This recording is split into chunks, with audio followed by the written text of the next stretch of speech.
whisper of darkness. An 18-year-old woman was robbed and stabbed to death. 2 suspects arrested. She was stabbed 10 times.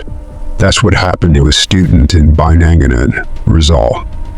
The suspects are workers of their families. Gary DeLeon is at the forefront of the news. January 28, 2024, at 2:41 p.m. in this house in Binangonan, Rizal. A woman's scream could be heard. Even the dogs were barking.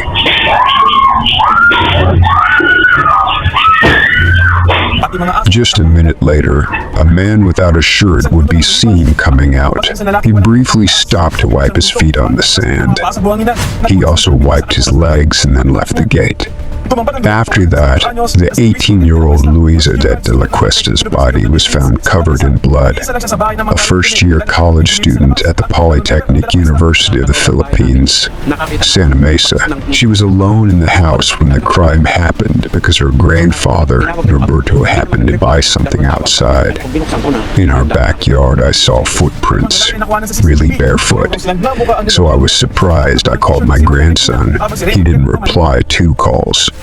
When I opened it, I saw it there, lying there in the Edo. 2 men were caught on CCTV. They both looked like Lolo Norberto. The man in the red shirt is Roland Maclina, while the other is Raymond Kermit. But according to the investigation of the Binangonan police, there are 4 suspects. They hit De La Cuesta on the head with wood and left her with 10 stab wounds in various parts of her body. It was found out that 2 of the suspects worked for the victim's family. This victim's family is having a construction done for rent, so they have workers.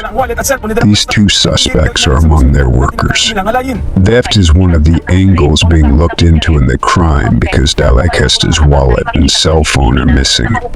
But the possibility of attempted rape is not being ruled out because in the CCTV footage, one of the suspects who is running is seen shirtless. Maclina and Kermit were arrested in a follow-up operation after being pointed out by some residents. Lolo Norberto blames himself for what happened to his granddaughter. The suspects had approached him, but he didn't give in because he didn't have any money either.